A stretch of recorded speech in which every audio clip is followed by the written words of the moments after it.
자, 산업혁명의 이제 배경을 볼게요.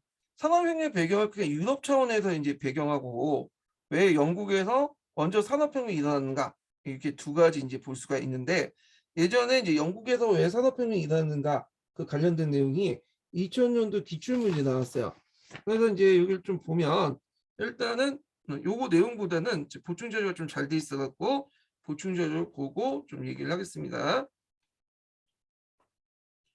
자, 일단 첫 번째 볼 게 이제 유럽 전반의 산업혁명 배경이죠. 그래서 이제 보면 자, 르네상스 이래로 이제 유럽의 근대적 발전을 배경으로 진행된 경제적 발전이 누적된 결과로 일어났고요. 그다음에 또 유럽이 하나의 제국을 통합되지 않고 이제 민족 국가로 분열되죠. 그러다 보니까 이제 산업 개발을 하면서 국가 간의 어떤 경쟁을 하게 돼요. 이런 것도 이제 산업혁명의 배경이 될 수 있고, 그다음 산업혁명이 제일 중요한 게 강대한 식민지 시장이거든요. 이런 것도 확보할 수 있었고, 그다음 자본주의 발전, 개인과 기업에 대한 사회적 정치적 활력과 영향력, 그다음 르네상스 이래에 싹튼 사물에 대한 합리적 태도, 사회 자연환경에 대한 무한 통제 및 지배 욕구 이런 것들인데 이런 것도 이제 합리주의 정신이 이제 깔려 있죠. 과학혁명 이후에 그 형성된 합리주의 정신에 대해서 제가 얘기를 했을 거야. 이 세계에는 어떤 보편적 법칙이 존재하고 있고 인간의 이성을 통해서 이 보편적 법칙을 알면 이 세계를 통제하고 우리가 원하는 방향으로 이용할 수 있다. 이런 인식이죠. 자, 그러면 이제 영국 산업혁명 배경을 이제 볼게요. 자, 여기 쭉 있는데 이제 먼저 볼 게 자본의 축적이 있었다. 그래서 산업이 발달되고 세계 무역 패권을 이제 장악하고 특히 이제 상강무역, 예, 노예무역이죠. 17, 18세기 때 이제 그 영국의 공산군하고 아프리카 노예, 아메리카 원료가 교환하는 과정에서 상강무역이 형성되는데 이걸 통해서 영국의 자본이 상당히 많이 축적이 됐다는 거. 그다음에 이제 재정혁명이라고 부를 만큼 영국은 정치적으로 상대적으로 다른 국가보다 안정적이었고요. 정치적 안정 속에 기술 발전과 자본 축적이 가능했다는 거. 그리고 또 사업을 하려면 돈이 필요하잖아. 그래서 중앙은행에서 그 당시 영국은행이 저희의 이자를 통해서 이제 돈을 빌려주고 또 국채도 발행하고 그렇게 했죠. 물론 이제 한계도 있지만 뭐 이거는 뭐 나올 리가 없겠고 두 번째로는 풍부한 노동력을 확보할 수 있었다. 그래서 앞에서 얘기했지만 농업 경영의 합리화를 통해서 많은 이제 농촌의 인구가 필요 없겠죠. 노동력이. 그러다 보니까 도시로 방출하게 되고 그런 것들이 산업혁명의 노동자로서 그 노동자를 공급할 수 있었다. 이렇게 보시면 돼요. 그다음 풍부한 자원인데 석탄과 철 자원이 풍부했는데 특히 석탄이 상당히 영국에서는 많이 생산됐어요.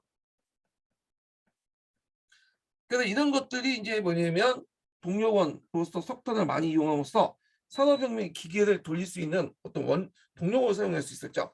그리고 이제 영국은 강대한 또 해외 식민지도 있었기 때문에 원료 공급자 시장 역할을 또 했었고요. 그러니까 정치적 안정을 깨할 수 있는데 17세기 영국혁명 이후 18세기 안정을 이루면서 이제 자의적인 어떤 왕의 자의적인 어떤 통치가 안 됐죠. 그리고 뭐 세금을 거둘 때도 의회 동의를 거둬야 되고 받아야 되고 그다음에 한번 사유재산을 뺏지 못하고 그러면서 이제 나름대로 그 다른 대륙국가와 달리 이런 정치적 안정을 통해서 자유롭게 뭐냐면 영리 활동을 할 수 있었다 이렇게 보시면 되겠죠. 그다음에 이거 뭐 강단 식민지는 아까 지금 했던 내용이고, 예. 그다음에 발달된 운송 시설들도 있었던 거, 운하나 도로 같은 사회 간접 시설도 있었고, 그다음에 영국의 과학적 실용적 성격이 있어요. 영국인들은 그 프랑스인과 달리 어떤 눈을 보고 직접 만지면서 실험하고 경험하고 그런 것들 되게 좋아했거든요. 그리고 그 당시 이제 그 여기에다가 프랑스 과학적 발상이 이렇게 접목된 거야. 그래서 프랑스인들은 머릿속으로만 생각할지 이걸 실질적으로 이제 적용하는 능력이 부족한데 영국 같은 경우에는 이런 과학적인 실용적 성격과 성격 바탕으로 프랑스의 과학을 발상을 통해서 그 당시 이걸 통해서 구체화시켰죠. 예.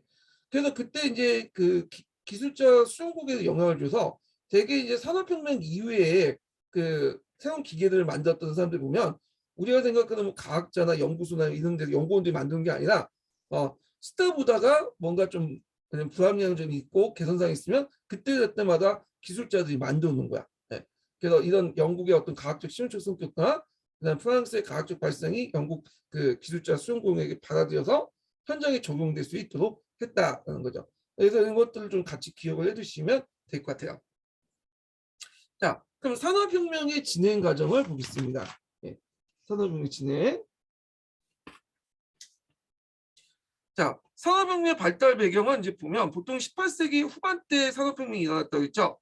기계 발명으로 생산이 증대됐고 값싼 대중적인 의료품들이 국내 시장과 해외 시장의 수요를 급증시켰다. 그때 의료품 산업혁명 초창기 때 제품은 예전에 기초에 나왔는데 모직물이 아니죠. 면직물이에요. 요거 꼭 기억을 해두세요. 원래 이제 면직물은 인도에서 나온 거죠. 인도에 보면 이제 그 모카가 있잖아요. 모카 솜을 뽑아가지고 했던 건데, 그래서 초창기 때 이제 18세기 중반 전까 전반 18세기 중반까지는 대부분 영국이 인도산 모직물을 그 면직물이죠. 면직물을 수입해온 국가였죠. 그러다가 이제 18세기 후반에 이제 산업혁명이 이뤄지면서 이제 거꾸로 인도가 이제 원료 공급지에 계속 모카를 수출하고요. 그 영국에서 그걸 만들어 갖고 인도에 수출을 하죠. 인도는 그 수입해 갖고 뭐냐면 자기 옷을 입는 거야. 네. 그래갖고 이제 인도가 이제 원료 공급지와 그리고 상품의 시장 역할을 하게 되죠. 그럼 인도상 그런 면직물을 사업이 왜 망했냐면 인도 같은 경우에는 이제 토포 사업 위주예요. 개인이 이제 뭐 가정에서 수공을 통해서 하는 거죠. 그래서 수공 짓기를 통해서 하는 거죠. 뭐 물레를 만들거나 하여튼 이렇게 해갖고 이제 하다 보니까 시간이 많이 걸리죠. 근데 그 산업혁명 때는 이제 면직물을 그런 식으로 하는 게 아니라 거기 그림에 보시면 알겠지만 기계를 통해서 대량으로 하잖아. 그러니까 단가 측면에서 이제 따라갈 수가 없는 거야. 그러다 보니 인도에서는 그냥 싼 영국산 면직물을 구입하고 대신에 인도에서 이 모카를 영국에 갖다 파는 그런 구조가 형성이 됐던 거죠. 예. 그래서 의료품 면직물이 상당히 많이 뭐냐면 만들어졌고 초창기 때 영국의 산업혁명의 주요 상품은 면직물이었다 이렇게 보시면 돼요. 또 이 면직물에서 이제 얻은 그런 것을 바탕으로 자본 축적을 통해서 나중에 기계공업이나 제철업이나 이렇게 이제 발전돼 나간 거죠. 자, 그래서 이제 기계가 많이 만들어졌는데요. 이 기계 관련된 내용도 여기가 이제 있긴 있는데 여기가 내용이 좀 부실해요. 그래갖고 이걸 보고 좀 얘기할게요. 예. 자, 이 기계를 이제 알기 위해서는 그 당시 이제 뭐냐면 면직물 만드는 과정을 좀 알 필요 있어요. 예. 면직물이 어떻게 만들어지냐 이렇게 보면 먼저 이제 첫 번째 작업이 모카에서 그 당시 섬유를 분리시키는 거야. 모카가 있으면 솜이 있잖아요. 솜이 섬유 역할인데 이거 분리시켜. 모카를 보면 이제 거기에 씨앗이 있어요. 그래서 씨앗과 솜을 분리시켜서 이렇게 이제 해야 되거든요. 예. 그래서 이제 섬유실을 만든 거야. 연사 섬유들 분리시켜서 연사 섬유를 만들면 이 면사 섬유를 실로 만들어야 돼요. 예. 이렇게 보면 이런 식으로 이렇게 구성됐던 솜으로 구성됐던 것을 가느다란 신을 만들어야죠. 예. 실로 만들어야 돼. 그래서 이제 있고 요걸 이제 뭐라고 하냐면 방적 작업이라고 해요. 방적 작업. 자, 그럼 세 번째 작업이 뭐냐면 실을 가지고 옷감을 짜야 되겠죠. 예. 그래서 이제 옷감을 짜서 저는 면포로 만들어야 될 거네요. 이걸 이제 뭐냐면 방직이라고 해요. 방직. 방적이고 방직이라고 해요. 그리고 나머지는 뭐 이제 뭐 염색이라든지 그다음에 뭐 옷을 재단하는지 이런 것도 뭐 개인이 그냥 하는 거고 이게 제일 중요한 게 요 작업이네. 첫 번째 작업, 두 번째 작업, 세 번째 작업. 근데 예전에는 이런 것을 수고 집기를 통해서 했어요. 뭐 물레라든지 이런 것들. 물레 아시죠? 그다음에 배틀이라든지 뭐. 근데 이건 사람이 직접 뭐냐면 손이 가는 작업이기 때문에 좀 시간이 많이 걸리죠. 근데 이런 것들을 뭘로 대체했냐면 기계로 대체했어. 그럼 기계는 뭘로 돌리겠어요? 기계는 수력이라든지 석탄을 원료로 해서 증기기관 있죠? 네. 그런 걸 통해서 이제 뭐냐면 기계를 돌려가지고 요거를 대량 생산을 했다. 짧은 시간에 많은 제품을 만들어서 값싼 제품을 시장에 공급을 했다. 이렇게 보시면 될 것 같아요. 자, 그래서 이제 그 관련된 기기들을 보면 먼저 볼 게 이제 그 물레 역할이라는 게 있어요. 목화를 걷어서 거기서 솜에서 그 씨앗을 분리시키는 그런 역할인데 이게 사람의 손이 되게 많이 들어갔던 작업이라고 해요. 그래서 원래 이제 미국에서 이제 처음에 노예를 시켜갖고 이제 하려고 했더니 노예가 아무리 투입해도 이게 너무 노동력이 이제 많은 거야. 그래서 이제 아예 목화 농사를 포기하려고 했는데 때마치 뭐가 발견되면 조명기가 발견된 거야. 그래서 물레를 지시해서 조명기를 사용했더니 훨씬 뭐냐면 빨리 그 뭐냐면 실에서 그 솜에서 씨앗을 분리시키는 그런 역할을 했다. 그래서 이때부터 노예를 시켜서 충분히 단가 남으니까 이제 또 노예를 통해서 이제 목화를 하는 그런 그 농장들이 많아지기 시작해요. 그래서 조명기가 있었고 그 다음에 여기에 이제 방적기하고 방직기가 있죠. 그래서 방적기와 방직기는 좀 여기 밑에 보고 이제 설명을 할게요. 여기 되게 기계들이 많아요. 그래서 여기 보면 이제 나르는 북이 있어요. 존 K가 이제 만드는데 되게 이제 개량된 방축기 가락바퀴를 이용해 갖고 나는 북을 쓰면서 막 이 가락바퀴가 왔다 갔다 하나 봐. 예. 모양이 천을 짜는 속도가 2배로 빨라졌다 그래요. 예. 그래갖고 여기에서 이제 이게 1860년대 면직물에 응용을 했죠. 그래서 이게 보면 천을 짜는 거잖아. 그러니까 직포 생산이죠. 면직기죠. 면직 작업에 이용했던 기계죠. 자, 그 다음에 이제 있고 제니 발전기가 또 나왔어요. 제니, 네, 제니 방적기가. 그래서 이제 하그리스투스라고 이제 하는 사람인데 여기에서 이제 그 나는 북은 뭐예요? 네, 존 K가 만든 면직 기계잖아. 그러면 실을 뭐냐면 면직을 빨리 하면 실도 빨리 생산을 해야 되겠죠.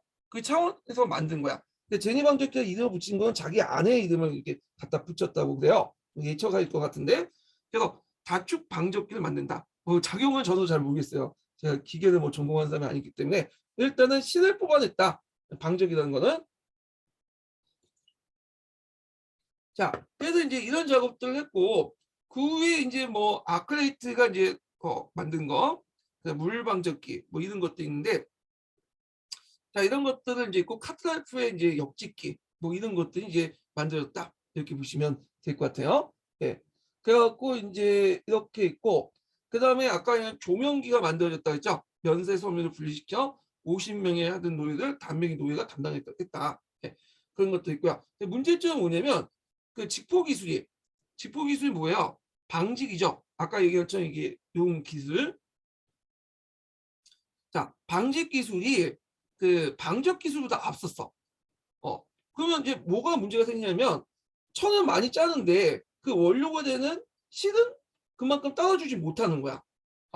그러다 보니까 이제 어떤 걸 하냐면 면사 가격이 그러니까 실 가격이 올라갈 수밖에 없겠죠.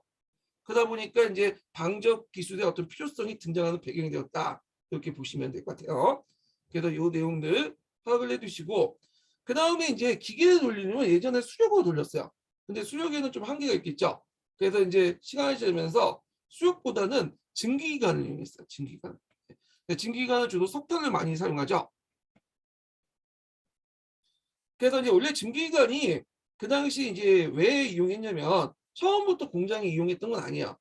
탄광에서 물을 뿜는 데 처음 사용했어요. 이거 이제 예전에 08년 기출문에 나왔던 건데 이게 왜 탄광에서 물을 뿜는 데 사용하냐면 원래 초창기 때 영국은 석탄이 많았어요.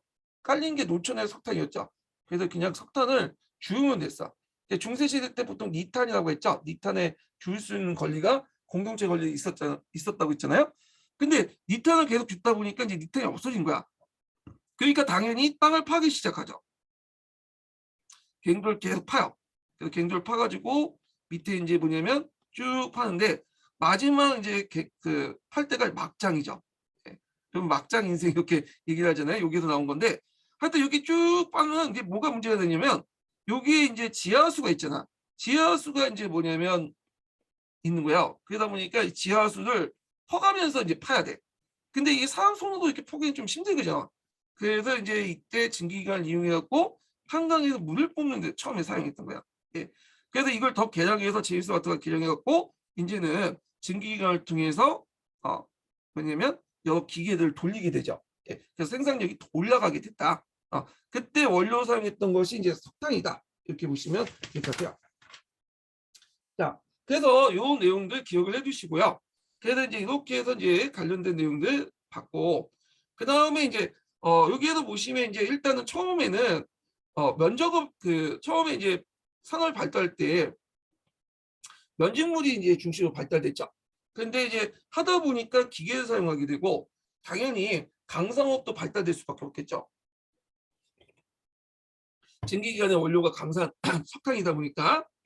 그리고 이제 또 기계를 만들려다 보니까 또 철도 놓고 하다 보니까 많은 철이 필요해. 그러니까 당연히 제철업이나 금속 기계 공업이 발달되기 시작한 거야. 예.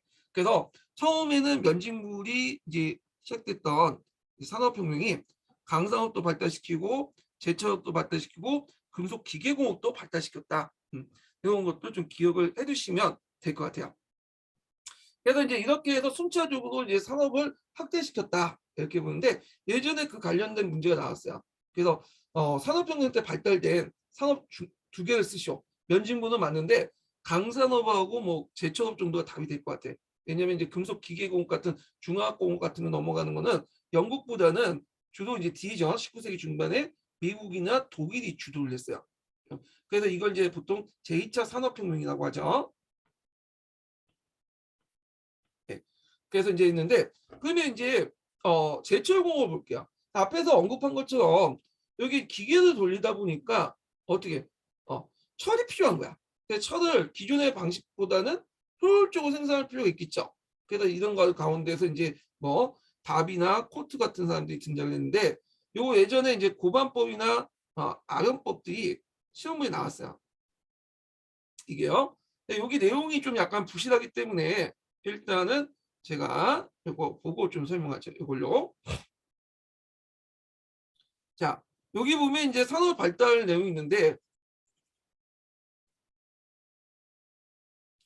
제철 공업이 발달됐다고 했죠. 왜냐하면 기계를 많이 사용하기 때문에 공업의 기계화를 가속화시켰죠. 그래서 이제 제철 공업, 철을 어떻게 효율적으로 이제 뭐냐면 단시간에 많이 뽑아낼 것이냐. 그때 이제 뭘 사용했냐면 석탄을 연료로 사용했다는 거야. 그러니까 예전에는 철을 뽑을 때 석탄을 쓴 게 아니라 목탄을 사용했어요. 목탄. 정근대 시대 때는. 네, 석탄 같은 경우는 좀 약간 구하기도 힘들고 그러다 보니까 목탄을 이제 했는데 문제는 이 목탄 가격이 상승했어. 산림 벌채로. 왜냐하면 그 당시 인구가 증가되니까 산림을 벌채 가지고 일단 농경지를 만들기 시작해요. 그러다 보니까 이제 산림들이 점점 줄어들 수밖에 없겠죠. 목탄 가격이 올라가게 되고 그래서 그 대체물로 이제는 석탄의 가격 경쟁력이 올라갈 수밖에 없는 거예요. 그래서 석탄의 목탄 가격보다 더 싸게 먹히니까 석탄을 쓰게 되는 거예요. 근데 예전에는 목탄을 중심으로 해서 만든 제철 공업 기술이 있었잖아요. 근데 원료가 석탄으로 바뀌니까 요걸 이제 뭐냐면 이렇게 효율적으로 이제 제철하기 위해서 석탄 중심의 어떤 석탄 제조 기술이 필요했던 거야. 제철 기술이. 그래서 이제 답이라는 사람은 석탄을 코코스화해서 연료를 사용한 용광로를 등장했고요. 코코스가 어떻게 되는지 잘 모르겠는데 하여튼 그게 있어요. 예. 뭐 기술적인 문제이기 때문에 그래서 이제 말랑말랑한 선처를 이제 제조를 하죠. 네, 다비가. 그래서 이 다비의 제조법 코코스사 해서 만든 선철 이게 098년 기출문제 나왔고요. 선처를 이제 뭐냐면 연철로 바꿔야 돼요. 연철로. 네. 그래갖고 이제 연철이라는 것은 불순물 제공해서 뭐냐면 가공품이야. 그러니까 이제 보통 이제 그 나중에 이제 포항제철 그 사진 보면 동영상 보면 이게 있더라고요. 막 이제 제철소에서 뭐가 떴는데 이거 이제 둥근 이제 뭐냐면 철들이 계속 만들어지죠. 이런 식으로 철들이 이런 것들이 연철이야. 네. 그래서 일종의 반제품이다. 그래서 이 연철 가지고 이제 다른 공장에서 수입해 갖고 가지고 와서 요걸 뭐 기계를 만든다든지 철료를 만든다든지 이런 이제 작업 필요한데 하여튼 연철을 만든다. 네. 그래서 이제 이때 연료를 석탄을 사용하는데 선철 연철을 바꾸는데 그때 이제 만들었던 방법이 교반법하고 악연법이에요. 요게 예전에 08년도 기출 문제에 나왔어요. 그러면 교반법과 악연법이 뭐냐? 그래서 이제 교반법은 이제 선처를 코코스로 가열해 갖고 죽 같은 형태로 만들어요. 그래서 이렇게 죽 같은 형태를 만들어가지고 사람이 이게 위에 올라가서 막대기 가지고 이게 짚는 거야. 그래서 이런 식으로 해서 거기 안에 있는 불순물들을 제거를 하거든요. 예. 그런 식으로 방법이 뭐냐면 고반법이죠. 지금도 조그만 이제 제철 공사 그 제철 공장이나 이런 데서 사용하는 방법이 아닌데 이게 좀 위험한 게 뭐냐면 이렇게 젓다가 꼬박꼬박 졸거나 아니면 이렇게 좀 많이 발이 헛지르면 헛지르면 여기 빠질 수가 있어. 그래서 여기에서 사람들이 죽는 경우가 있어요. 예전에 한번 신문 기사에 나온 적이 있는데, 자, 악연법은 뭐냐면 이거는 이제 액체사태 이제 철제를 논료사이로 통과시켜. 그래갖고 논료사이 쭉 통과시키면 이 논료사이를 쭉 해서 이 과정에서 불순물 제거해갖고 연철로 만드는 방법이야. 이게 악연법이야. 네. 그 이상 설명 저도 모르겠어요. 이것도 제가 이제 검색을 해보거나 포항제철 가보시면 사이트에 보면 교반법, 암영법 이런 것들이 나오거든요. 예, 그런 것들이 나온 거야. 근데 이건 문제가 왜 시험에 나오는지 모르겠는데 이거 솔직히 엄밀히 말해서 기술 문제 아니야.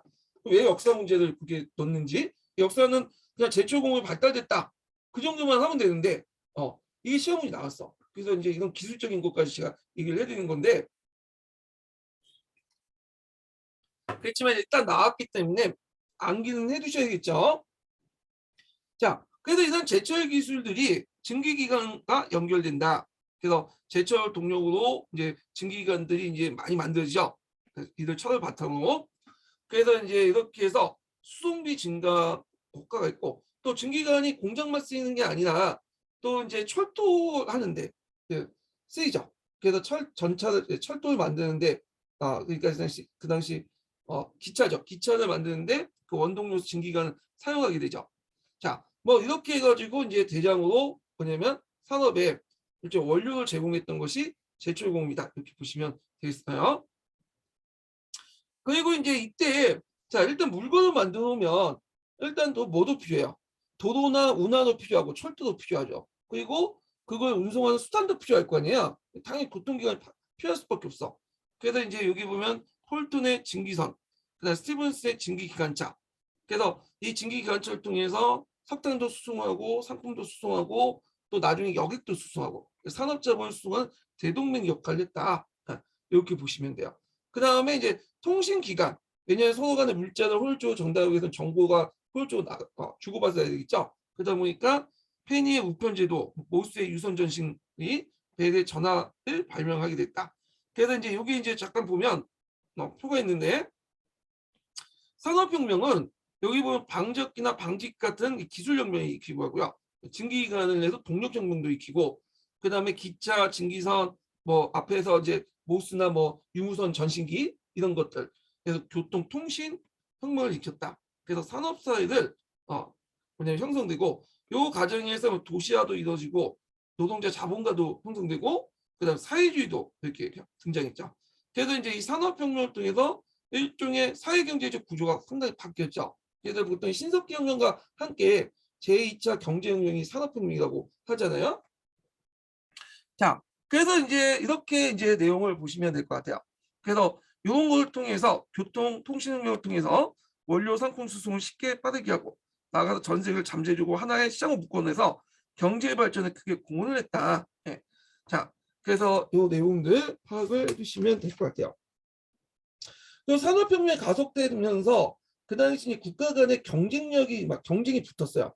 그래서 그때 이제 영국에서는 그 최초의 이제 근대 만국박람회, 그러니까 엑스포 같은 걸 열었죠. 그래서 그때 이제 뭘 보여줬냐면 수종공이라는 걸 보였어. 이거 좀 기억을 해주세요. 이 수종공이 어마어마한 게 뭐냐면 여기가 뭐냐면 이제 그 국의 그 면적이 상당히 커요. 9만 헥타르인가 뭐 하여튼 큰데 이게 유입장이 몇 장이 들어가 있냐면 30만 장 이렇게 있어요. 그래서 여기 보면 시멘트라든지 벽돌 그런 게 전혀 쓰이지 않고 유일장과 철제 빔으로만 만들었다고 해요. 그래서 이 전시장에 들어가면 증기 해모나 동력을 이용한 방적기, 수압식 인쇄기 등 세계에서 그 당시 가장 앞선 기계와 기술들을 영국 제품들이 쫙 전시되면서 세계에게 보여주는 방식으로 하죠. 그만큼 우리가 잘났다. 그래서 이렇게 이제 국가의 어떤 위상을 올려주는 방식으로 이용했다는 거야. 근데 이게 이제 1차 런던 만국 박람회에 이렇게 해놓으면서 다른 나라도 돌아가면서 이제 만국 박람을 하잖아요. 그러다 보니까 이제 어떻게 돼? 자기의 어떤 산업, 자기 나라의 어떤 부강함과 산업혁명 기술 이런 것들 다른 나라에게 보여줘야 될 거 아니야. 그러다 보니까 이제 여러 이제 건물도 만들고 이렇게 했는데 그 과정에 프랑스가 만든 지금 엘베탑도 있죠. 엘베탑. 이것도 그 당시 이제 그 프랑스에 있었던 만국 박람회를 기념하기 위해서 만들었다고 그래요. 예. 뭐 하여튼 이런 것도 있었다. 이렇게 기억을 해주시면 될 것 같아요. 자, 그러면 산업혁명이 영국에만 이제 머무는 게 아니죠. 네. 각국에서 퍼져나갔죠. 그래서 프랑스, 벨기에, 독일, 미국, 러시아 지역으로 퍼져나갔다. 그래서 이 관련된 내용이 이제 어떻게 퍼져나가는지 관련된 내용이 사용자 강의에 있는데 굳이 이것까지 설명할 필요는 없을 것 같아서 그냥 넘어갈게요. 그냥 한번 읽어보시고. 자, 그러면 이제 각국의 이제 산업혁의 특징을 볼게요. 서강자에 좀 이게 나와 있고 가끔씩 세계사 교과서도 좀 나오긴 있어요. 자, 그러면 미국과 독일을 보면 미국과 독일은 먼저 영국보다는 좀 늦게 출발했죠. 그렇지만 인구라든지 자원이라든지 기술이라는 것이 상당히 발달된 국가이기 때문에 나중에 19세기 중반에 가면 이제 뭐냐면 산업혁명을 주도를 하게 되죠. 2차 산업혁명을. 그래서 이제 독일 같은 경우에는 영국이 면직물 공업에 발전이 됐잖아요. 근데 이제 독일 입장에서는 영국하고 이제 맞을 필요 없겠죠. 왜냐면 면직물 공업인데 따라서 면직물 공업을 할 필요 없겠죠. 그래서 독일은 좀 후발 자본주의 국가로 좀 다른 공업에 투자를 했어. 주로 이제 철도 건설, 제철업 이런 데서 자본주의 공업을 주도했다. 중화학 공업을. 그래서 이제 투자은행을 통해서 자금을 조달했다. 그러니까 영국 같은 경우에는 되게 면직물 같은 게 자본 규모가 작잖아. 그러니까 자기 자본이나 은행의 빚을 자본을 끌어들여도 조그만 은행, 소매금융 정도만 해도 자본을 끌어들일 수 있어요. 그런데 이런 사업도 있죠. 철도 건설, 제철업, 조선업, 그다음에 석유화학 이런 것들은 장치 사업 아니에요. 막다른 돈이 필요하겠죠. 그러니까 은행도 소매금융이 아니라 투자은행이 필요해요. 투자은행은 뭐냐면 단순히 여순신 업무뿐만 아니라 은행이 은행차를 발급해 갖고 자본을 끌어들이고 또 주식을 발행해서 또 자본을 끌어갖고 다른 데 투자를 하고 적극적으로 이런 은행을 투자은행이라고 해요. 근데 투자은행들이 자금 조달하면서 막대한 이제 뭐냐면 이런 장치 사업 같은 것들 주도했다는 거죠. 예. 그다음에 이해관계 자본주의가 발달됐다. 그래서 보통 미국과 영국은 이제 주주 자본주의라고 하잖아요. 그런데 이제 독일 같은 경우에는 그 주주 외에도 그 당시 노동자나 정부나 이런 것들 개입을 해서 서로 간에 이제 자본주의의 어떤 발전에 큰 역할을 했다. 특히 독일 같은 경우에는 국가 중심의 어떤 자본주의가 발달했다. 그런 것도 좀 기억을 해두시면 되고요. 자, 미국을 볼게요. 미국은 자원이 풍부하죠. 깔린 게 널려 있는 거잖아. 이거 근데 이제 상대적으로 볼 때 그 당시 지금은 아니죠. 그 당시에는 상대적으로 이제 땅은 넓고 자원은 많은데 그 당시에 노동력이 좀 부족하고 자본이 부족했어요. 예, 자본이. 지금은 아니에요. 그 당시 이제 19세기 때 얘기예요. 자, 그러니까 이제 어떤 식으로 발전됐냐면, 자, 노동력이 적으니까 노동 절약적이고 자본 집약적인 어떤 기술을 발전했다. 그러니까 노동을 적게 주면서도 자원을 그냥 많이 이용할 수 있는 방법. 그러니까 이제 쉽게 말하면 이제 그 석탄이나 이런 것도 그냥 뭐냐면 효율성 생각 없이 그냥 무조건 투입을 해. 그렇지만 이제 인원은 적게 하는 식으로 좀 이렇게 한 거죠. 다른 나라에서는 이게 상당히 효율성이 떨어질지 모르지만, 이게 이제 뭐냐면 가성비가 떨어지잖아요. 근데 미국에선 가성비가 뭐냐면 없더라도 이런 식으로 하는 게 뭐냐면 미국에서는 효율적인 거야. 예. 그래서 이제 호환성 있는 부품 이용이나 농업 기계, 값싼 석탄을 이용해서 대규모에서 이용하기 때문에 고압 증기, 그러니까 적은 석탄 이용해서 사용하는 고압 증기가 필요 없다는 거. 그러니까 그냥 증기도 그냥 값싸게 이용해서 거기에 그냥 값싼 석탄을 그냥 떼어박는 식으로 이렇게 했다. 자, 그래서 이제 이 미국의 이런 특징이고요. 그 다음에 이제 여기는 안 나와있지만 프랑스에 대해서 설명할게요. 프랑스가 없네. 프랑스는 이제 서양사 강자나 서양사 강의도 있는데 여기 보면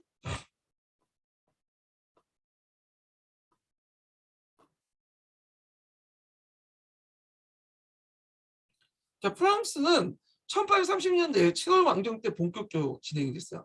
그래서 이제 2월 혁명 때 노동자 사회주의자들이 많이 들어왔던 것이 요걸 배경으로 해요. 30년대 이후에 산업화 이후의 배경이거든요. 근데 이 프랑스는 영국처럼 석탄을 그렇게 많이 없어요. 예. 그러다 보니까 이제 석탄을 이용해서 증기기관을 이용하는 것은 제한될 수밖에 없겠죠. 그런데 프랑스는 또 강하고 호수가 많기 때문에 수력 자원이 되게 많아요. 그래서 되게 보면 수력을 이용해서 동력을 이용했다. 근데 이제 요 석탄을 이용해 갖고 증기기관 돌려 이용한 것은 값싸고 품질 좋은 대량 생산에는 맞죠. 근데 수력은 여기 그 증기기관보다는 좀 동력이 떨어져요. 그러다 보니까 어떤 식으로 하냐면 소비재 공업이 발달됐는데 주로 사치제, 그 명품.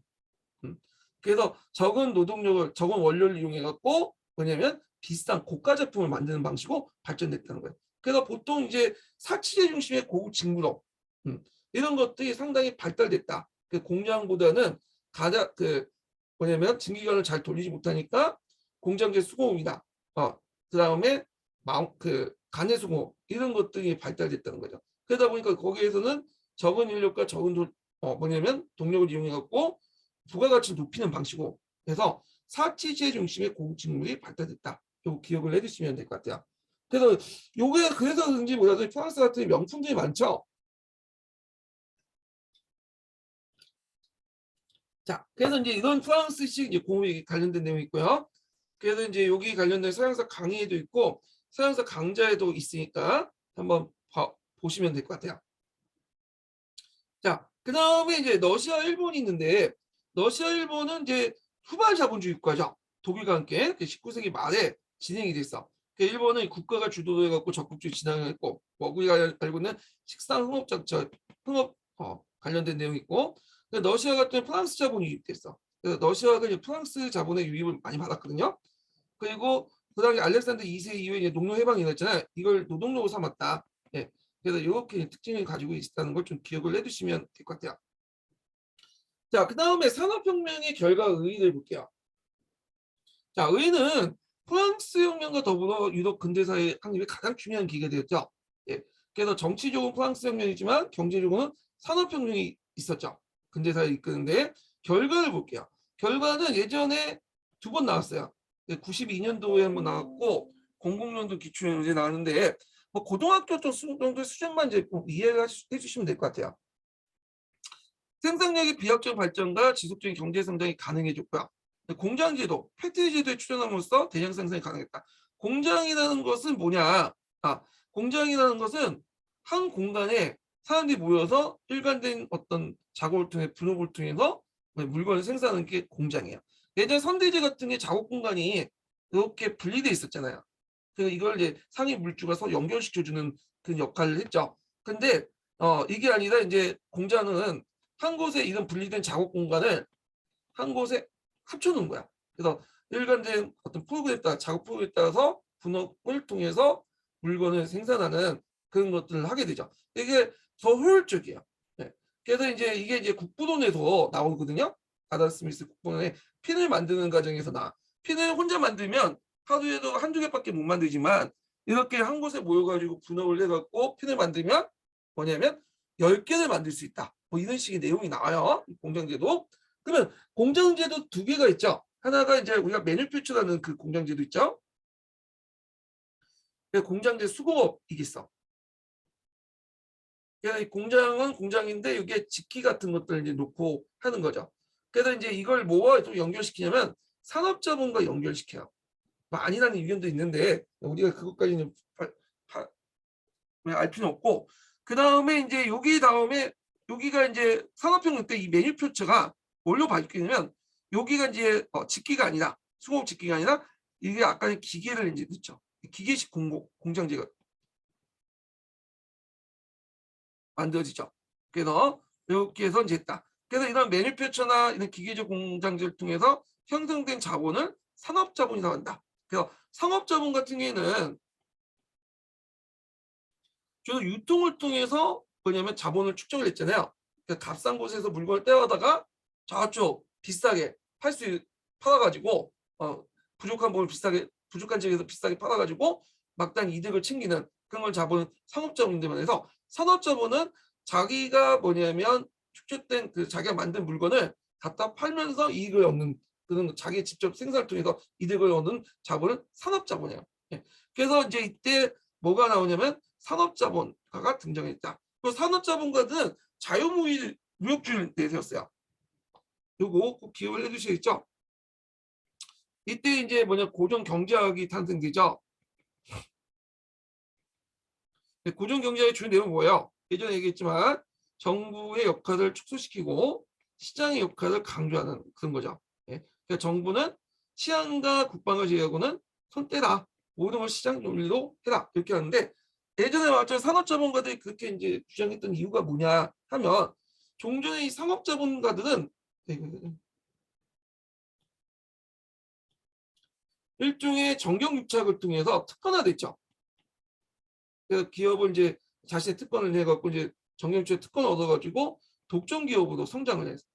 그러니까 여기를 뚫으려면 정경유착의 관계를 끊어야 되겠죠. 네, 정부와의 관계를. 그래서 이제 자유시장 형태로 해야지만 자기가 시장에 진출하는데 편할 거 아니에요. 그러다 보니까 자유무역주의를 주장했다는 거죠. 그 다음에 이제 계층 분화도 일어나는데 중간층과 임금 노동자, 부르주아 계층들이 등장해요. 예전에는 되게 농업사에서는 이제 어떻게 크게 있냐면 지주와 뭐가 있어요? 농민들만 있었죠. 물론 중간에 상인 계층도 있었고 했지만 이들은 이제 지주와 농민에 비해서는 그렇게 뭐냐 큰 세력은 아니었어요. 예. 그런데 이제 산업혁명 결과 이제 뭐야 새로운 계층이 형성됐죠. 위에 지주 계층이 있고 그 다음에 그 산업자본가들 있죠. 부르주아 계층들, 자본가 계층들이 등장하고 그 다음에 농민도 있겠지만 여기에 노동자도 있겠죠. 산업자본가들과 그 다음에 노동자들 이렇게 있고 그 다음에 이 중간층 계층이 이제 있어요. 포티포주아라고 하는데 중간층 계층도 형성이 됐다. 근데 크게 이제 부각됐던 계층은 노동자와 산업자본가들 이런 것들은 이제 보시면 될 것 같아요. 그래서 이렇게 있고 사회 문제가 또 야기됐죠. 저임금 장시간에 노동을 하다 보니까 노동 문제가 이제 부각이 됐고 그래서 한 곳에 이제 도시가 이제 공장이 있잖아요. 도시에 몰려 있는 공장에 이제 공장이 많이 짓는 게 도시들이죠. 새로운 도시들이 만들어지는데 거기에 이제 인구가 갑자기 들어오면서 여러 가지 사회 도시 문제들, 그러니까 도시 기반 시설 같은 게 부족하다 보니까 상당히 이제 주거지나 이런 것들이 상하수도 이런 것들이 잘 안 됐죠. 이런 여러 가지 도시 문제들이 등장을 했다는 거죠. 자, 그래서 이제 이런 특징들이 있는데 이 내용도 파악을 해두시고 그다음 여기 좀 약간 부족한 걸 좀 채워 넣을게요. 이렇게 보면 결과 부분에서 이제 보면 좀 없는 내용도 있어갖고 여기 보면 앞에 이제 계층 해가지고 이렇게 세 개 계층들이 형성됐고 읽어보시고요. 자, 그 다음에 이제 있고 여기 기대 상상과 가내공이 몰락을 했고요. 공장제가 등장하면서 그 다음에 신흥도시들이 발달됐어요. 그래서 기존의 정통적인 도시가 아니라 신흥도시들이 출현했는데 그 이유가 뭐냐면 이제 대개본 산업혁명은 석탄을 가지고 이제 하잖아요. 그러니까 이제 석탄 공급이 원활한 곳에서 뭐냐면 사람들이 공장이 만들어지고 공장이 만들어지니까 거기에 이제 노동자도 모여들겠죠. 그러면서 여기에서 새로운 도시들이 만들어지기 시작해요. 네? 그래서 그 위에 이제 그 그림 보시면 스코틀랜드의 나나크 같은 도시들 있죠. 네. 이런 것들이 이제 만들어지기 시작했다. 그래갖고 이 내용들 좀 기억을 해두시면 될 것 같아요. 네. 그 다음에 인구가 도시에 집중하면서 인구의 증가도 일어나는데 특히 산업혁명기에는 인구가 되게 증가를 해요. 왜냐하면 농업 기계들이 만들어지면서 농업 생산이 올라가게 되고 특히 이제 상대적으로 볼 때 전 시대보다 의료 기술, 의료도 널리 보급이 되거든요. 물론 이제 여러 가지 뭐 주거 문제도 있고 그렇지만 하여튼 전반적인 인구가 확 올라간다는 거. 그러면 인구가 증가되면 뭔가 먹어 살릴 수 있는 뭔가 있어야 되겠죠. 네. 물론 종전에 곡물도 있지만 한계가 있으니까 감자가 그때 중요한 식량 역할을 했다. 네. 그래서 그 당시 사원 노동자들은 감자를 많이 먹었다는 거죠. 감자. 네. 제가 감자가 처음에 도입됐을 때 사람들이 잘 안 먹었다고 했죠. 근데 이제 그 프레드 2세 이후에 전 유럽적인 감자를 이제 많이 먹게 되는데 감자를 많이 먹기 시작해요. 예. 근데 영국 같은 경우에는 이건 뭐 시험 문제 나오진 않는데 프랑스나 이탈리아에 비해서 그렇게 음식을 못 만들어. 맛있는 게 없어. 제가 아는 사람들끼리 이제 한 달에 한 번씩 그 이태원에 가갖고 여러 이제 각국의 음식 탐방을 하고 있거든요. 근데 대개 프랑스, 이탈리아, 뭐 스페인 이런 데 가서 이제 먹긴 했는데 영국 음식점은 못더라고. 영국이 그렇게 음식 맛이 없어요. 예. 그래서 이제 그 영국 음식 하면 피시앤치스인가? 예.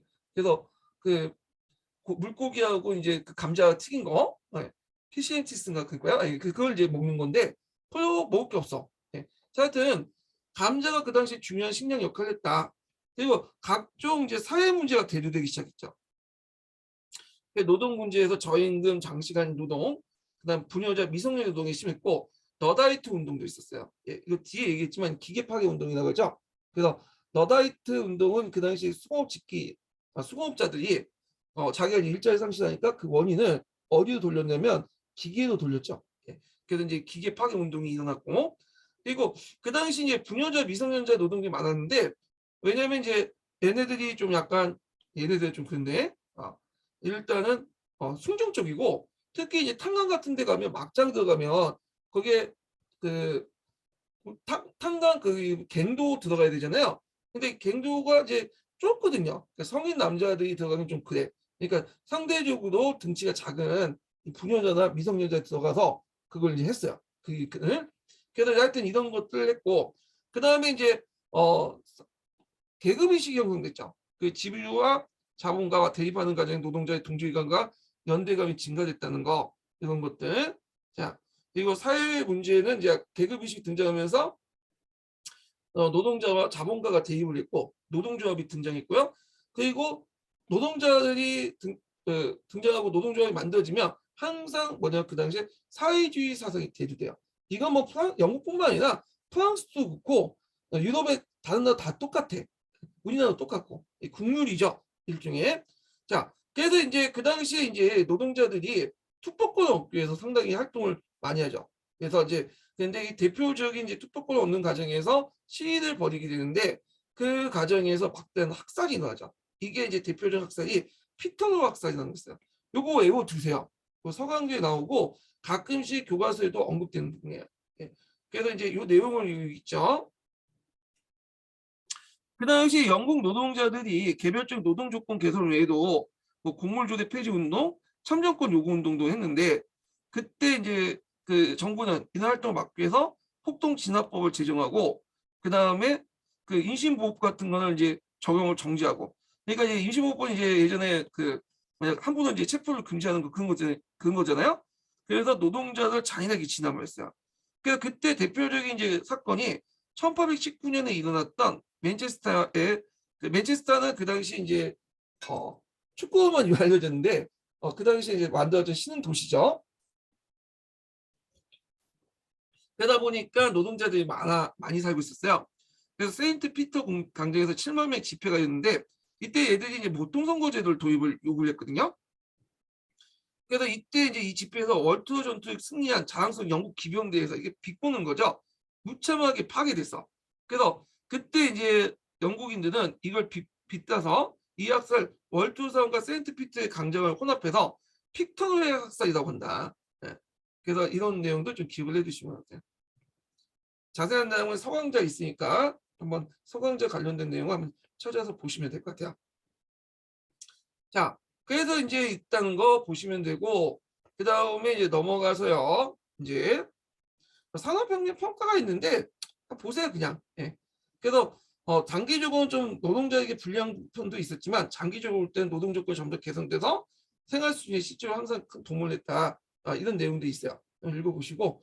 자, 그 다음에 이제 뒤에 나서 19세기 넘어가죠. 19세기.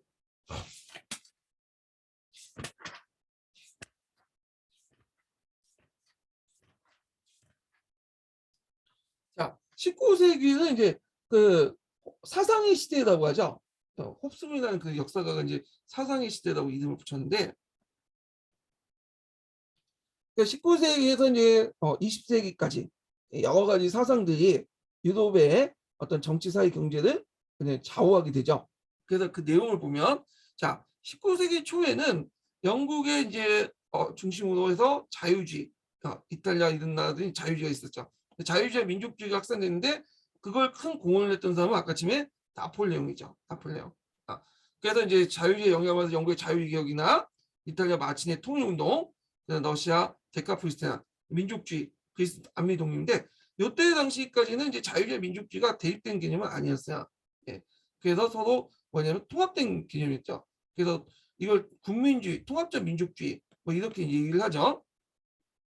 그래서 자유주의와 민족주의가 이제 확산이 되니까 이때 이걸 막기 위해서 이제 빈체제가 결성이 되죠. 그래서 이때 형성된 걸 보수주의라고 해요.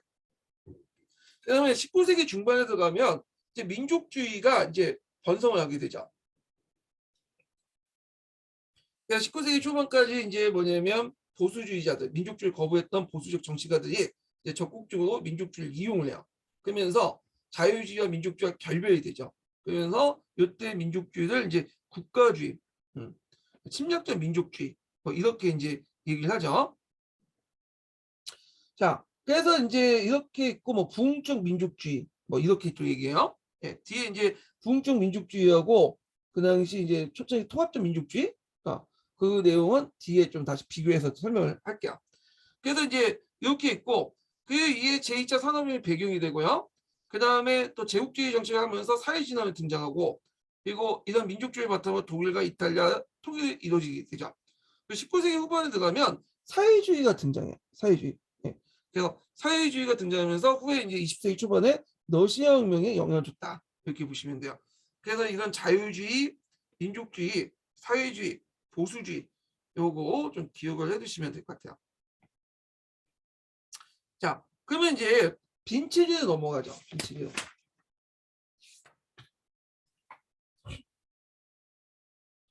자, 빈체제는 이제 빈을 통해서 이제 형성됐던 거죠. 그래서 누가 주도했냐면 오스트리아 제상의 메테르니가 주도했어. 그래서 보통 이제 유럽의 근현대에 그 외교관들, 3대 외교관들 중에 하나가 리슈엘리가 있고 예전에 설명했죠. 두 번째가 메테르니가 있고 세 번째가 이제 비스마르크가 있어. 그래서 이 세 사람이 각각 그 시대에 어떤 새로운 국제 질서를 형성하는데 유럽의 국제 질서를 형성하는데 큰 기여를 했던 사람이야. 예. 여기 그 중에 하나가 이제 두 번째 인물이었던 오스트리아 제상 메테르니야. 예. 그때 이제 비내에서 내걸던 원칙이 뭐냐면 정통주의하고 보상주의예요. 자, 정통주의는 뭐냐면 뭐가 정통이냐는 거야. 혁명을 부정하면서 1789년 이전의 상태를 돌아가자. 이게 왕조 국가 당시의 상이잖아요. 그걸 이제 뭐냐면 정통주의라고 했어요. 정통주의. 그래서 이제 일종의 복구주의적 어떤 성격을 갖고 있죠. 보수 반동적인 어떤 성격을. 그래서 프랑스 혁명의 어떤 성과들, 뭐 민족주의, 자유주의를 부정하고 예전으로 좋다. 1789년 이전, 89년 이전으로 돌아가자. 이렇게 하죠. 근데 문제는 이제 영토 문제까지는 좀 약간 예민하죠. 영토는 상당히 이제 이념을 떠나서 상당히 이해관계가 걸린 문제잖아요. 그러니까 이제 이때 내걸던 논리가 보상주의야. 보상주의가 뭐냐면 나폴레옹의 혁명을 진압하는 과정에 나폴레옹이나 혁명의 어떤 진압을 하는 과정에서 그 큰 공헌을 세운 나라들에게 뭐냐면 많은 영토를 할당하고요. 상대방은 이제 좀 약간 뺏긴 나라도 있을 거냐. 그건 다른 영토로 해가지고 보상을 해주는 방식으로 이렇게 조절을 했어요. 그러면 오스트리아의 제상했던 메테르니가 왜 이걸 주도했냐? 그거는 오스트리아 국내 사정 때문에 그렇죠. 오스트리아는 지금처럼 이렇게 독일만 구성된 영세 중립국이 아니에요. 그 당시에는 어마어마한 제국이었죠. 오스트리아 헝가리의 제국이라고 하죠. 이중왕국 체제 안에서 독일 외에도 마자르족도 있었고 그 다음에 이제 뭐 체코인도 있었고 그 안에 또 그 크로아티아, 세르비아인 뭐 등등 여러 민족도 있었어. 그래서 만약에 이제 민족주의 확산되고 독립국가 민족국가 만들어지면 제일 먼저 붕괴된 나라가 당연히 그 오스트리아죠. 그 오스트리아 입장 때는 허트가르의 자유주의 민족주의가 유럽대에 퍼져갖고 오스트리아 제국을 무너뜨려 막아야 했어요. 그러다 보니까 상당히 이제 신경질적 반응을 이제 하게 되고 그래서 이제 오스트리아 제상 때 메테르니가 정통주의와 이런 내세워서 자유주의와 민족주의를 억압을 했다. 이렇게 좀 보시면 될 것 같아요. 예. 그래서 이제 이렇게 정통성의 원칙과 보상 원칙에 따라서 이제 그 행해졌는데 자 정통성의 원리에 따라서 이제 행해졌던 것이 이제 앞에서 예전에 왕조들, 그러니까 나폴레옹이나 프랑스 등을 무너진 왕조들 다시 복귀시키는 거죠. 예. 그래서 이때 이제 정통주의를 내세우는데, 그래서 프랑스나 에스파냐, 나폴리의 돌봄 왕室복귀가 돼요. 그래서 이제 왕정 복구가 나폴레옹이 이뤄지고요. 프랑스에서 루이 18세가 이제 왕으로 다시 즉위하죠. 그리고 포르투갈의 옛 왕室복귀되죠. 자, 보상주의 원칙은 이제 영토와 관련된 거죠. 자, 그래서 영토와 관련된 건데, 이제 여기 보면 영국은 지중해 요즘 몰타선과 네덜란드 식민지와 케이프 식민지를 세일론을 획득하게 돼요. 예. 그래서 이제 이때 이제부터 뭐냐면 영국이 그 남아프리카 연방 뒤에 이제 남아프리카 연방을 구성하죠. 구성해서 여기를 식민지했다 이렇게 보시면 될 것 같고요. 러시아 같은 경우에는 폴란드의 상당 부분을 폴란드 왕국을 얻어요. 예. 그래서 원래는 이제 이 폴란드가 원래 러시아가 상당히 많이 차지하고 있었죠. 그 폴란드 분할 참여해서. 그런데 나폴레옹이 거기에 또 폴란드를 공격해갖고 거기에 이제 폴란드에 바르샤바 대공국인가? 라는 계대왕국을 만들어. 근데 다시 이제 나폴레옹 몰락한 후에 다시 폴란드의 상당 부분 바르샤바 대공국 영역을 러시아가 차지해서 그 폴란드 왕국을 수입하게 되고, 물론 이 폴란드 왕국은 독립왕국이 아니라 계대왕국이에요. 그래서 러시아 황제가 왕위를 겸임했다. 그 내용을 이제 보시면 될 것 같고요. 그 다음에 이제 여기 이제 또 하나 프로이센이죠. 프로이센은 그 당시 이제 나폴레옹 전쟁 때 작센이 배신을 했어. 그래서 작센은 뭐냐면 얻게 되죠. 그래서 나폴레옹 지지했던 작센의 북부와 라인 지방을 획득을 했다. 이 내용들. 그 다음에 이제 오스트리아는 벨기에를 포기하죠. 벨기에가 원래 오스트리아 영이었잖아요. 그래서 이제 이거를 포기해. 대신에 이탈리아 눈바리아와 베네치아를 획득하게 되는데, 이게 상당히 이제 의미가 있어요. 자, 왜 의미가 있냐면 오스트리아는 이제 앞에서 이제 독일어권과 그다음에 비독일어권으로 나눠지죠. 원래 그 자체가. 근데 여기 보면 그 이탈리아, 눈바리아, 베네치아를 획득하면서 비독일어권이 더 많아져. 비중이 예전도 많았지만 그래서 독일하고 좀 더 멀어지게 되는 거야. 예. 그러다 보니까 이제 나중에 통일 운동을 주도했던 것은 오스트리아가 아니라 프로이센이 주도할 수밖에 없죠. 이 프로이센은 순수하게 독일어로 사용했던 국가잖아요. 자, 그래서 이제 이런 것도 있고요. 물론 이제 이탈리아 롬바디아 베네치아도 나중에 이탈리아 통일 과정에서 이제 다시 이탈리아 뺏기지만 나중에 좀 설명하고. 자, 독일은 오스트리아와 포일센 중심의 39개국의 독일 연방이 있다. 이 독일 연방 좀 기억을 해주셔야겠죠. 나일 동맹이 해체되고 독일 연방으로 했다는 거. 그래서 이제 독일 연방이 만들어졌다는 거. 예전에 한번 독일 연방 관련돼서 기출문제 나왔어요. 그래서 이거는 나중에 독일 제국헌법 관련된 기출문제 분석할 때 좀 더 얘기할게요. 근데 이게 상당히 이제 독일한테 도움이 줬던 것이 뭐냐면 예전에는 30년 전 이후에 수백 개 공국을 나눠졌죠. 나라들로 연방 국가가 있고. 근데 나일 동맹 때 이걸 수십 개로 만들어 놓고 그 다음에 재편되고 독일 연방 때는 또 39개국으로 또 재편을 했어. 의도하지 않았지만 수를 줄여놓음으로써 독일의 어떤 연방 국가의 수를 줄여두면서 그냥 독일이 통일할 수 있게 편하게 만들어줬다는 거야. 네. 이런 것도 좀 있고요. 그 다음에 네덜란드는 벨기에를 얻었어요.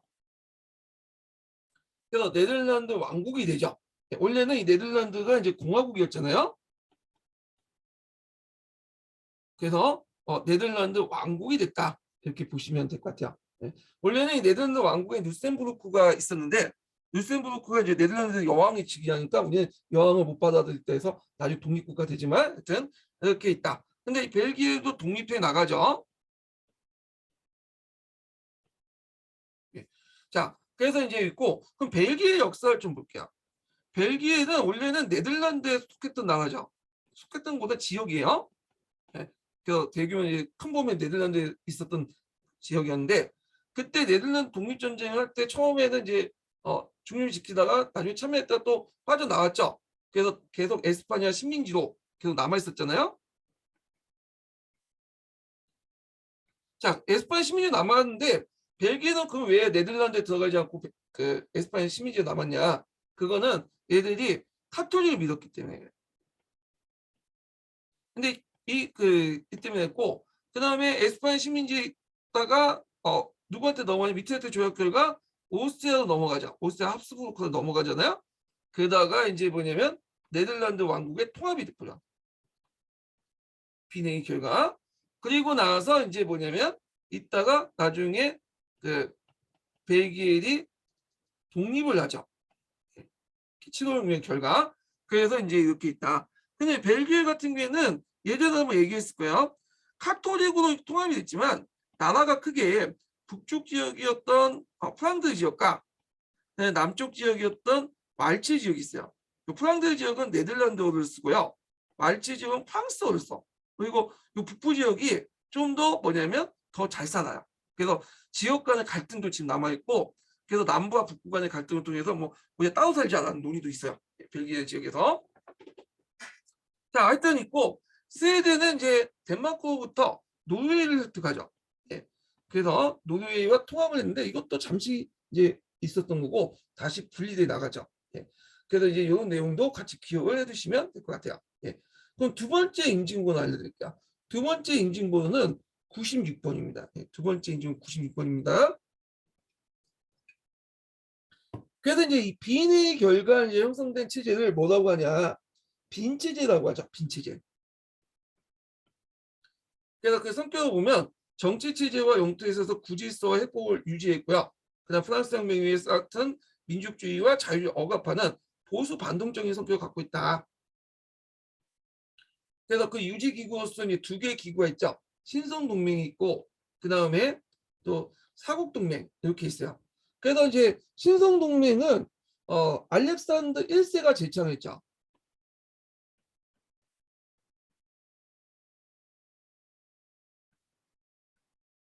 그래서 그리스도교 정신에 입각해 평화를 유지하자. 그런데 이제 여기에서 실제 기능을 잘 못해요. 실제 기능은 이제 사국 동맹, 이제 5국 동맹까지 이제 확대되죠. 프랑스가 참여하면서. 신성 동맹은 눈여볼 게 영국이 참여하지 않아요. 이 동맹에. 그래서 이제 영국이 참여하지 않는데, 자, 그래서 이제 이렇게 해서 실제 의미는 없지만 서강제에서 상당히 이 부분을 좀 강조하는 부분이 있어요.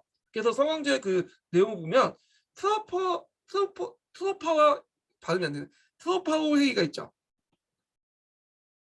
그래서 이때 이제 에스파냐 자유주의 봉기가 나폴리 반란에 개입을 해서 진압하고 나서 어떤 국가가 위험에 처했을 때 동맹국들은 평화적 무역이든 약속을 어긴 국가의 위대한 동맹 품에 돌려주고 결성해. 그러니까 신성동맹 안에 있는 나라들이 무력이든 약속을 어기면 다 개입을 해갖고 여기를 진압을 하겠다라는 거예요.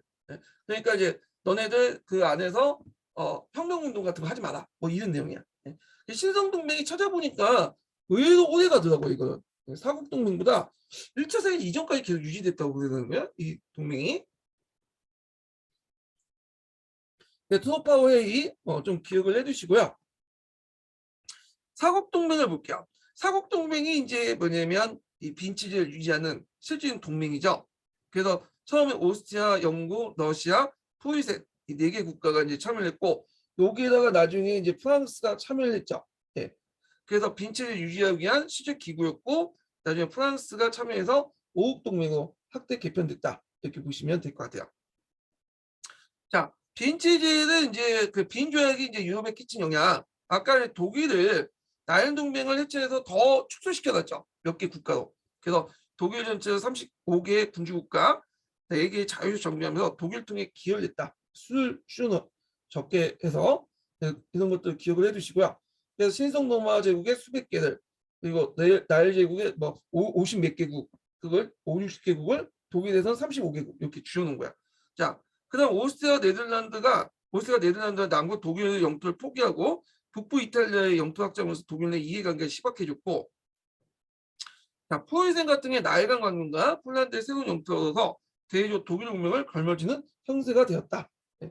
그래서 이것도 이제 있는데 이것도 안개 두세요. 비인조약 이 독일에 미친 영향. 그래서 이제 비인 체제에 대해서 이제 긍정적 의견이 있고 부정적 견해가 있어요. 그래서 빈 체제 이후에 유럽의 협조 체제가 성립됐다는 거야. 나폴레옹 전쟁 이후에 계속 전까지 막 치고받고 싸웠잖아. 왕조 전쟁이니 종교 전쟁이니 그 다음에 뭐 나폴레옹 이제 막 정복 활동 등등 해갖고 한동안 유럽 강대국들이 모여서 분쟁을 타고 평화를 유지하는 조약을 맺어서 19세기 전반기까지는 유럽 전체 전쟁이 없었다. 물론 그 소규모적인 어떤 전투라든지 전쟁이 있었지만 대규모 전투가 없었다는 거죠. 그리고 패전국 프랑스에 대해서 간대한 처분을 했죠. 요건 1차 세계대전으로 비교해 볼 수 있죠. 1차 세계대 때 독일이 한때 상당히 가혹한 처분을 했기 때문에 나중에 그것 때문에 또 1차 세계 때 2차 세계 때 배경이 됐던 거잖아요. 그래서 프랑스에 대해서 간대한 처분을 했고 그리고 정통주의에 입각해서 예전에 그 당시 부동 왕조를 복귀를 시켰죠. 예. 그리고 국경선도 그 혁명 전에까지 이게 인정을 해주고 약간의 배상금 그 다음에 동맹군 주둔비 요 정도만 받아냈어요. 예. 그래서 이제 이렇게 이제 했는데 왜 그러냐면 동맹국 입장할 때 프랑스를 적대적 패전국을 보지 않고 또 프랑스가 다시 침략을 강해지 못해도 상당히 관심이 있거든요. 근데 너무 얘를 프랑스를 이제 코너 몰 경우에는 프랑스 국민들이 또 열받아갖고 제2의 나폴레옹 인물이 선동해갖고 또 유럽에 봉기를 할 수 있잖아. 그다음에 프랑스가 러시아 지역은 인구가 2인 국가이기 때문에 상당히 얘들이 결집하면 안 되거든. 그래서 반감을 좀 주입 필요가 있었어. 이런 것도 있었다는 거. 자, 근데 이제 이게 부정적 견해도 있어요. 사국 동맹 안에서 또 불화를 일었죠. 특히 영국이 딴짓거리는 게 많아. 남미 독립도 그렇고 그 남미 동맹에도 그 진압에도 이제 남미 독립운동 진압에도 반대하고 그랬잖아요. 그 다음에 보수적이고 반동적인 성격을 가지고 있었다. 그리고 비인 체제가 아니라 국내 문제 때문에 한동안 대규모 전쟁이 없었다는 거죠. 그래서 이제 이런 것들 부정적 견해도 있었다. 빈 체제 의의와 관련된 내용은 이런 것들이 이제 그 견해는 관련된 내용은 시험 문제 나올 것 같지는 않지만 일단은 빈 체제의 어떤 특징들 그런 것들 좀 알기 위해서는 이거 좀 봐두시면 될 것 같아요. 요거는 자 그래서 이제 이런 내용들 좀 기억을 해두시고 제가 두 번째 인증번호를 좀 얘기하려다가 얘기했나요 안 했나요 제가 강의하다가 기억이 안 나고 막 정신없이 얘기하다 보니까 얘기했으면 그냥 넘어가시고 얘기 안 했으면 두 번째 인증번호 또 다시 알려드릴게요. 그래서 제가 인증번호를 계속 얘기를 해야 된다는 강박관념이 있어가지고 여러 번 어떻게든 얘기를 하려고 하거든요. 네. 그래서 그러다 보니까 이제 자기 강의하다가 정신없어갖고 인증번호를 얘기했는데도 그냥 또 얘기하고 그러는데 또 안 얘기하는 경우인데 하여튼 일단은 3개 정도는 얘기를 할게요. 그래서 듣고 있다가 인증번호 여러 개 얘기하면 그중에 3개만 얘기해갖고 이제 하시면 될 것 같아요. 두 번째 인증번호는 86번입니다. 두 번째 인증번호 86번입니다. 인증번호 얘기했다고 하네요. 예. 아까 지금 얘기한다고 했는데 정신이 없어갖고 또 까먹을 수 있으니까 뭐 두 번째, 첫 번째 인증번호 얘기해도 돼요. 둘 중에 하나 선택해서 얘기를 해주시면 될 것 같고 자 하여튼 이렇게 이제 있다는 걸 좀 기억을 해주시고요. 그 다음에 이제 그 빈치즈의 반항이 등장을 하죠. 예. 빈치즈에 대해서 이제 하니까 그거에 대항 운동이 일어나게 돼요.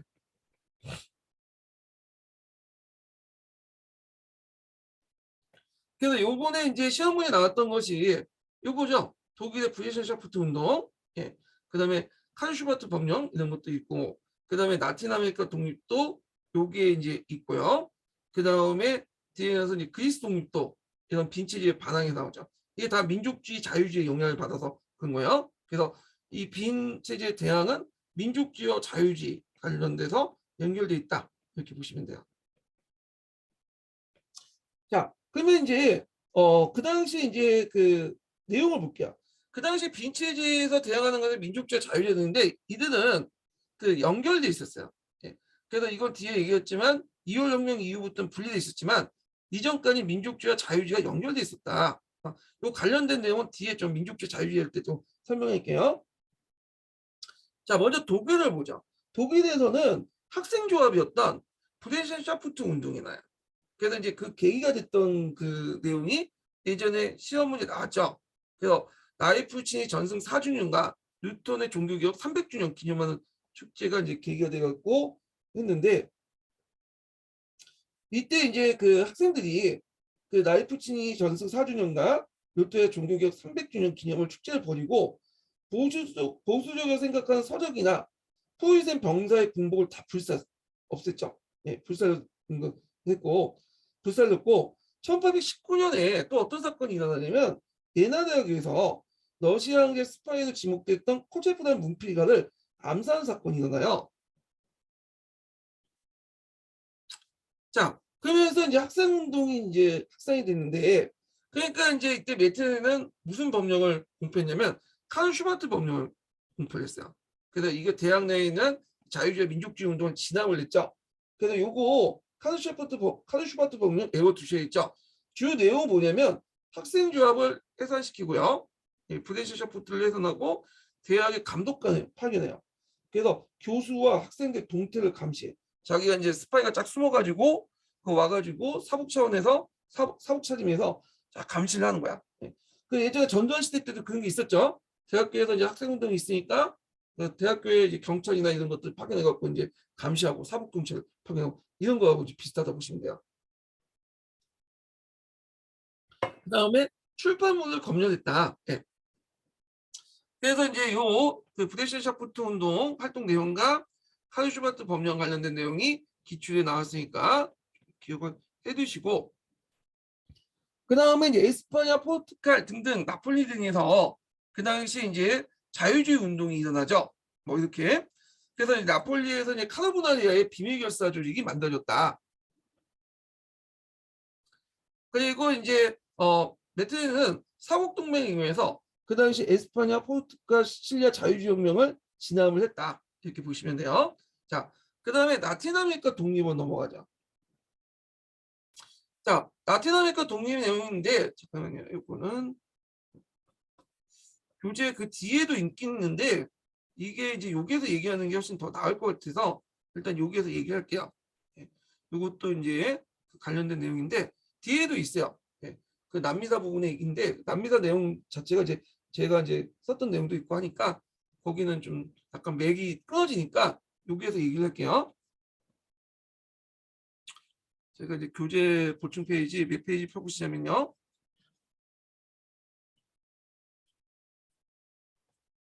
거기 577페이지 펴보세요. 아, 근데 요거는 좀 쉬었다가 진행할까요? 예, 요거는 좀 쉬었다가 진행을 하겠습니다.